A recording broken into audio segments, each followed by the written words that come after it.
भोला महतो ने पहली स्त्री के मर जाने के बाद उसकी दूसरी सगाई की तो उसके लड़के रघु के लिए बुरे दिन आ गए। रघु की उम्र उस समय केवल 10 वर्ष की थी। चैन से गांव में गुल्ली डंडा खेलता फिरता था। माँ के आते ही चक्की में जुटना पड़ा। पन्ना रूपवती स्त्री थी और रूप और गर्भ में चोली दामन का नाता है। वह अपने हाथों से कोई मोटा काम न करती। गोबर रघु निकालता, बैलों को सानी रघु देता, रघु ही जूठे बर्तन मांजता। भोला की आंखें कुछ ऐसी फिरी कि उसे अब रघु में सब बुराइयां ही बुराइयां नजर आती। पन्ना की बातों को वह प्राचीन मर्यादानुसार आंखें बंद करके मान लेता था। रघु की शिकायतों की जरा भी परवाह न करता था भोला। नतीजा यह हुआ कि रघु ने शिकायत करना ही छोड़ दिया। किसके सामने रोए? बाप ही नहीं, सारा गांव उसका दुश्मन था। बड़ा जिद्दी लड़का है। पन्ना को कुछ समझता ही नहीं। बेचारी उसका दुलार करती है, खिलाती है, पिलाती है। यह उसी का फल है। दूसरी औरत होती तो निभा न होता। वह तो कहो पन्ना इतनी सीधी सादी है कि निभा हो जाता है।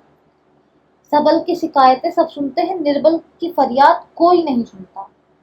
रघु का हृदय माँ की ओर से दिन दिन फटता जाता था। यहाँ तक कि 8 साल गुजर गए और एक दिन भोला के नाम मृत्यु का संदेश आ पहुंचा। पन्ना के 4 बच्चे थे, 3 बेटे और 1 बेटी। बड़ा इतना खर्च और कमाने वाला नहीं। इतना बड़ा खर्च और कमाने वाला कोई नहीं। रघु अब क्यों पूछने लगा? यह मानी हुई बात थी। अपनी स्त्री लाएगा और अलग रहेगा। स्त्री आकर और भी आग लगाएगी। पन्ना के चारों ओर अंधेरा ही अंधेरा दिखाई देता था। पर कुछ भी हो, वह रघु की आश्रित बनकर घर में न रहेगी। वह जिस घर में उसने राज किया उसमें अब लौंडी बनकर तो न रहेगी। जिस लौंडे को अपना गुलाम समझा उसके का मुंह तो न ताकेगी वो। वह इतनी सुंदर थी, अवस्था भी इतनी कुछ ज्यादा न थी। जवानी अपनी पूरी बहार पर थी। क्या वह कोई दूसरे घर में नहीं जा सकती? यह न होगा, लोग हंसेंगे। बला से उसकी बिरादरी में क्या ऐसा होता नहीं? ब्राह्मण ठाकुर थोड़ी है कि नाक कट जाएगी। यह तो ऊंची जातों में होता है कि घर में चाहे जो कुछ करो बाहर पर्दा ढका रहे। वह तो संसार को दिखाकर दूसरा घर कर सकती है। फिर वह रघु की दबेल बनकर क्यों रहे? भोला को मरे 1 महीना गुजर चुका था। संध्या हो गई थी। पन्ना इसी चिंता में पड़ी हुई थी कि सहसा उसे ख्याल आया, लड़के घर में नहीं है। यह बैलों के लौटने की बेला है। कहीं कोई लड़का उसके नीचे ना आ जाए। अब द्वार पर कौन है जो उनकी देखभाल करेगा? घर के बाहर निकली तो देखा रघु अपने झोपड़े में बैठा ऊख की गडेरियां बना रहा था। तीनों लड़के उसे घेरे खड़े हैं और छोटी लड़की गर्दन में हाथ डाले उसकी पीठ पर सवार होने की चेष्टा कर रही है। पन्ना को अपनी आंखों पर विश्वास न आया। आज तो ये नई बात है। शायद दुनिया को दिखाता है कि मैं अपने भाइयों को कितना चाहता हूँ और मन में छुरी रखी हुई है। घात मिले तो जान ही ले ले। काला सांप है, काला सांप। कोई स्वर में बोली, तुम सब के सब वहां क्या कर रहे हो? घर में आओ, सांझ की बेला है। गोरू आते ही होंगे। रघु ने विनीत नेत्रों से देखकर कहा, मैं तो हूं ही काकी, डर किस बात का है? बड़ा लड़का केदार बोला, काकी, रघु दादा ने हमारे लिए 2 गाड़ियां बना दी है। यह देख, एक पर हम और कुन्नू बैठेंगे, दूसरी पर लक्ष्मण और झुनिया। दादा दोनों गाड़ियां खींचेंगे। यह कहकर वो कोने से छोटी छोटी गाड़ियां निकाल लाया। 4 4 पहिए लगे थे। बैठने के लिए तख्ते और रोक के लिए दोनों तरफ बाजू थे। पन्ना ने आश्चर्य से पूछा, ये गाड़ियां किसने बनाई? केदार ने चिढ़कर कहा, रघु दादा ने बनाई और किसने? भगत के घर से बसूला और मुखानी मांग लाए थे और उन्होंने झटपट बना दी। खूब दौड़ती है काकी, बैठ कुन्नू में खींचू। कुन्नू गाड़ी में बैठ गया। केदार खींचने लगा। चर चर का शोर हुआ, मानो गाड़ी भी इस खेल में लड़कों के साथ शरीक है। लक्ष्मण ने दूसरी गाड़ी पर बैठकर कहा, दादा खींचो। रघु ने झुनिया को गाड़ी में बिठा दिया और गाड़ी खींचता हुआ दौड़ा। तीनों लड़के तालियां बजाने लगे। पन्ना चकित नेत्रों से यह दृश्य देख रही थी और सोच रही थी कि यह वही रघु है या कोई और। थोड़ी देर बाद दोनों गाड़ियां लौटी। लड़के घर में आकर इस यान यात्रा के अनुभव बयान करने लगे। कितने खुश थे सब, मानो हवाई जहाज पर बैठकर आए हों। कुल्लू ने कहा, काकी सच, पैर दौड़ रहे थे। लक्ष्मण और बिछिया कैसे भागी, सबके सब दौड़ी। केदार, काकी, रघु दादा दोनों गाड़ियां एक साथ खींच के ले जा रहे थे। जुनिया सबसे छोटी थी, उसकी व्यंजना शक्ति, उछल कूद और नेत्रता की परिमित थी। तालियां बजा बजा कर नाच रही थी वो। कुन्नू बोला, अब हमारे घर गाय भी आ जाएगी काकी। रघु दादा ने गिरधारी से कहा है कि हमें गाय ला दो। गिरधारी ने बोला, मैं कल ला दूंगा। केदार बोला, 3 सेर दूध देती है काकी, खूब दूध पियेंगे। इतने में रघु भी आ गया। पन्ना ने अवहेलना की दृष्टि से देखकर पूछा, क्यों रघु, तुमने गिरधारी से कोई गाय मांगी है? रघु ने क्षमा प्रार्थना के भाव से कहा, हाँ मांगी तो है, कल लाएगा। पन्ना बोली, रुपए किसके घर से आएंगे, ये सोचा है कभी? रघु ने बोला, सब सोच लिया है काकी।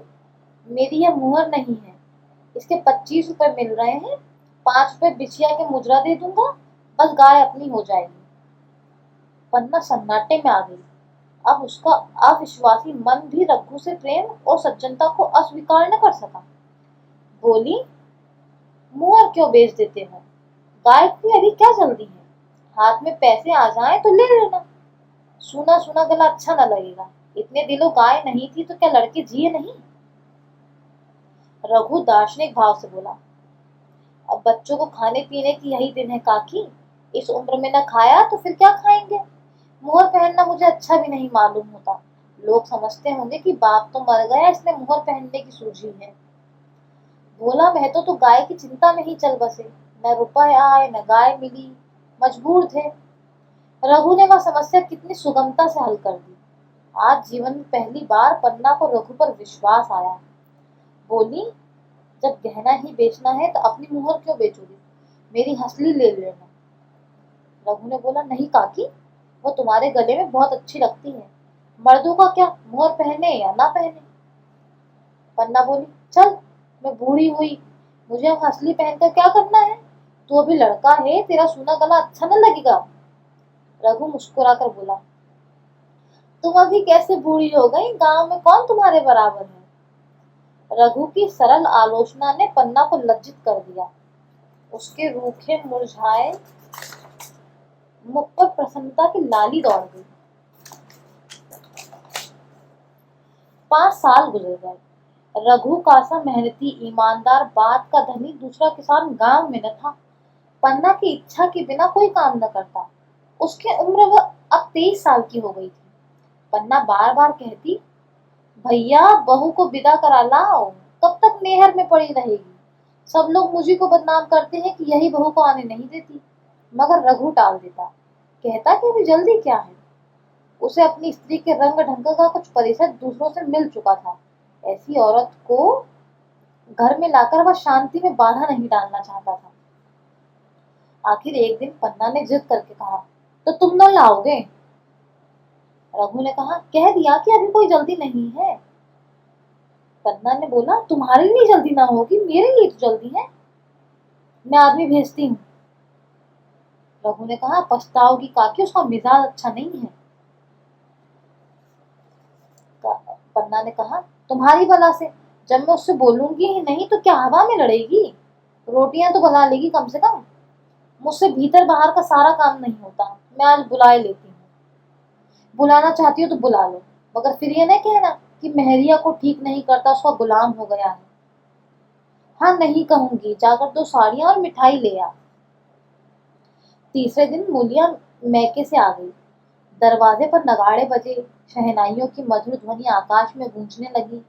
मुंह दिखाने की रस्म अदा हुई। वह इस मरुभूमि में निर्मल जल धारा जैसी थी। गेहुआ रंग था, बड़ी बड़ी नुकीली पलकें, कपोलों पर हल्की सुर्खी, आंखों में प्रबल आकर्षण। रघु उससे देखते ही मंत्र मुग्ध हो गया। प्रातः काल पानी का घड़ा लेकर चलती, तब उसका गेहुआ रंग प्रभात की सुनहरी किरणों से कुंदन हो जाता। मानो उषा अपनी सारी सुगंध, सारा विकास और सारा उन्माद लिए मुस्कुराती चली जाती है। मूलिया मैके से ही जली भुनी आई थी। मेरा शोहर छाती फाड़कर काम करे और पन्ना रानी बैठी रहे, उसके लड़के रईसजादे बने घूमे। मूलिया से यह बर्दाश्त न होगा, वह किसी की गुलामी न करेगी। अपने लड़के तो अपने ही होते हैं, और ये भाई किसके हैं? जब तक पर नहीं निकलते हैं, रघु को घेरे हुए हैं। जो ही जरा सयाने हुए, पर झाड़ कर निकल जाएंगे, बाद में न पूछेंगे। उस दिन उसने रघु को कहा, तुम्हें इस तरह गुलामी करनी हो तो करो, मुझसे न होगी। रघु बोला, तो फिर क्या करूं, तू ही बता। लड़के तो अभी घर का काम करने लायक भी नहीं है। मुलिया ने कहा, लड़के रावत के हैं, कुछ तुम्हारे नहीं है। यही पन्ना है जो तुम्हें दाने दाने को तरसाती थी। सब सुन चुकी हूँ, मैं लौंडी बनकर न रहूंगी। रुपये पैसे का मुझे कुछ हिसाब नहीं मिलता, न जाने तुम क्या लाते हो और वह क्या करती हैं। तुम समझते हो रुपए घर में ही रह तो हैं, मगर देख लेना तुम्हें जो एक फूटी कौड़ी भी मिले। रघु ने बोला, रुपये पैसे तेरे हाथ में देने लगो तो दुनिया क्या कहेगी, ये तो सोच। मुलिया बोली, दुनिया जो चाहे कहे, लोगों के हाथ बिकी नहीं हूँ। देख लेना, बाल लीप कर हाथ काला ही रहेगा, फिर तुम अपने भाइयों के लिए मरो, मैं क्यों मरूं? रघु ने जवाब न दिया। उसे जिस बात का भय था वह इतनी जल्दी सिर पर आ पड़ी। अब अगर उसे बहुत तथ्योपंथी भी किया तो 6 साल, तो साल 6 महीने और काम न चलेगा। बस आगे यह डोंडा चलता नजर नहीं आता। बकरे की माँ आखिर कब तक खैर मनाएगी, कब तक सब साथ में रहेंगे।